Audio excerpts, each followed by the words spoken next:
Pregnant सास। जमाना कितना भी बदल जाए, इतना भी नहीं कि बहू घर आए और सास गर्भवती दिख जाए। देखो मीरा, माँ का पूरा ख्याल रखना है, उनसे अब काम नहीं होता है। क्यों, क्या हो गया है? तुम्हारी माँ तो हट्टी कट्टी दिख रही है, पूरी शादी में घोड़ी की तरह नाची है, अब क्यों काम नहीं होता उनसे? वो माँ प्रेग्नेंट है ना, बच्चा होने वाला है। मैं कभी भी भाई बन जाऊंगा इस साल के अंत तक। क्या बोल रहे हो? वो सर पर हाथ रखकर बैठ जाती है। यार पहले क्यों नहीं बताया? कैसा मजाक है ये? झूठ बोल रहे हो ना? हाँ, झूठ बोल रहे हो ना? तभी ससुर की आवाज आती है। बहू पानी गरम कर दे, तेरी सास को दवाई देनी है। समय पर दवाई ना दी तो परेशानी हो जाएगी। और हाँ, जरा काजू पीस कर दूध में मिलाकर ले आना, तेरी सास खुद से तो अपनी संभाल करेगी नहीं। हे भगवान, ये मैं क्या सुन रही हूँ? ये ससुर जी को क्या हो गया है? मैं क्या सोच कर आई थी? हाय रे, मैं तो किसी को मुंह भी नहीं दिखा पाऊंगी। अब ये रोना धोना बाद में करना, पहले गर्म पानी कर दो, माँ को दवाई देनी होगी। और हाँ, रात को माँ के पैरों में तेल लगा देना। बहू को गुस्सा आ जाता है, वो बड़बड़ करती किचन में जाती है जहाँ उसका ससुर खड़ा होता है। एक बड़ी जिम्मेदारी है हम सबके सर ऊपर। इस उम्र में माँ बनना खतरे से खाली नहीं होता। हाँ हाँ पता है, तो क्यों बन गई माँ? अरे खतरे से कम नहीं है तो क्या जरूरत थी लल्ला पैदा करने की? कैसी बात कर रही हो बहू? क्या तुम खुश नहीं कि घर में एक नया मेहमान आएगा, छोटे छोटे पैरों से पूरे घर में घूमेगा? पिताजी ये हाथ जोड़े आपके, आप यहाँ से जाओ, ये शायरी बाद में बताना, अभी मैं पानी गरम करके थर्मस में दे देती हूँ। सारा दिन पिलाते रहो गरम पानी। और हाँ, ये बच्ची की बात बार बार मुझसे कोई नहीं करेगा। बहू का पारा अब चढ़ा ही रहता था। वो काम तो सारा करती, लेकिन किलस किलस कर। मीरा सारे काम से फुर्सत पाकर बैठी होती है कि माँ का फोन आ जाता है। बेटा, बहुत बड़ी जिम्मेदारी है तेरे सर पर, अच्छे से निभाना। ससुराल में हर किसी को खुश रखना वैसे तो मुश्किल है, लेकिन भगवान ही हिम्मत देता है बहू को हर कुछ सहकर सबको खुश रखने की। क्या बड़बड़ किए जा रही हो माँ? जानती भी हो कि यहाँ क्या चल रहा है?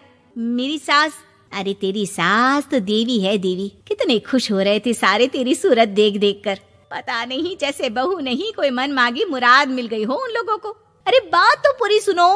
मन मांगी बुरा तो पूरी हुई है। अरे मेरी सास को बच्चा होने वाला है, प्रेग्नेंट है वो। क्या बकवास कर रही है मीरा? ये बात किसी को कहना मत। मुझे तो बता दिया, लेकिन अब अपनी जबान सिल ले। कहाँ है तेरी सास? बात तो करा मेरी। पूछू जरा, पोता पोती खिलाने की उम्र में खुद का बच्चा खिलाने का शौक कहाँ से आ गया? और आया भी तो बताना तो चाहिए था। अब क्या नाक कटाने के लिए हम लोगों से रिश्ता जोड़ा है? रुक, तेरे पापा से बात करती हूँ। मीरा फोन रखकर लेट जाती है। वो एक सपना देखती है कि उसकी गोद में एक बच्चा खेल रहा है। भाभी की गोद में कितना खुश दिख रहा है ना, लग ही नहीं रहा कि भाभी है। मैं तेरे लिए क्या लाया हूँ, सोने की बालियाँ। तेरी शादी में तो मैं बुढ़ा हो जाऊंगा ना।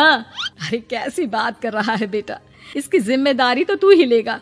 हम लोगों का तो कोई भरोसा नहीं, कब ऊपर वाला उठा ले। बहू को सास को देख देख कर गुस्सा आ रहा था। तभी वहाँ पड़ोसन आ जाती है। अरे बहू, तुझसे तो पूछने से भी डर लगता है कि कब खुशखबरी सुना रही है।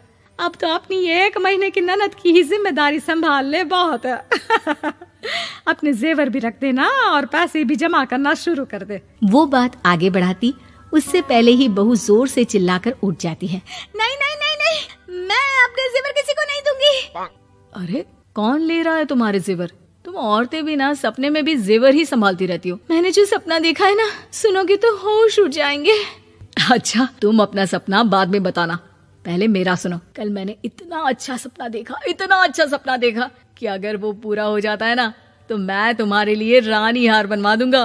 बहू अब सारे गम भूलकर पति का सपना सुनने में लग जाती है।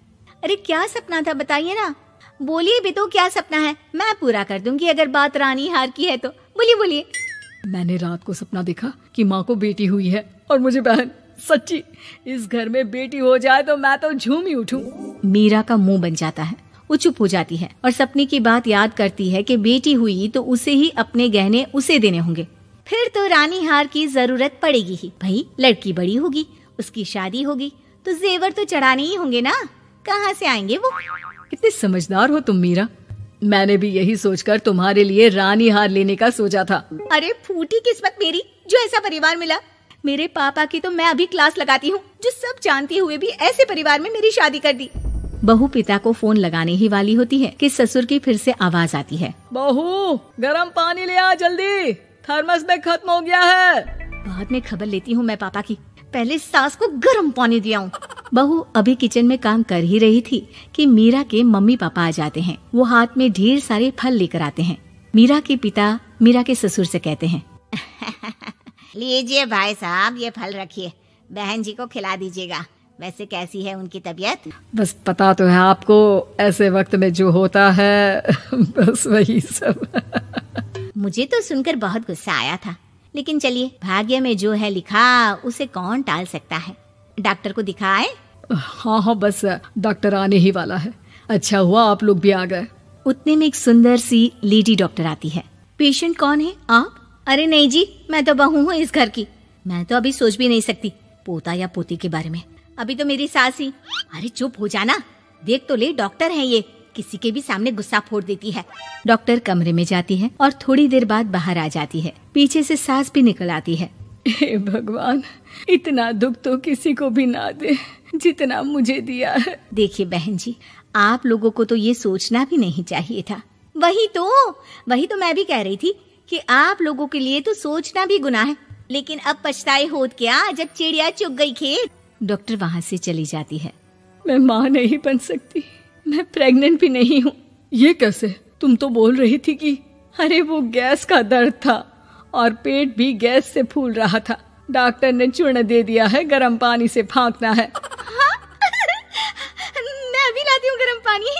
अरे मैं तो गीजर ही लगा देती हूँ। हाय रे, खुशी के मारे पागल ना हो जाओ।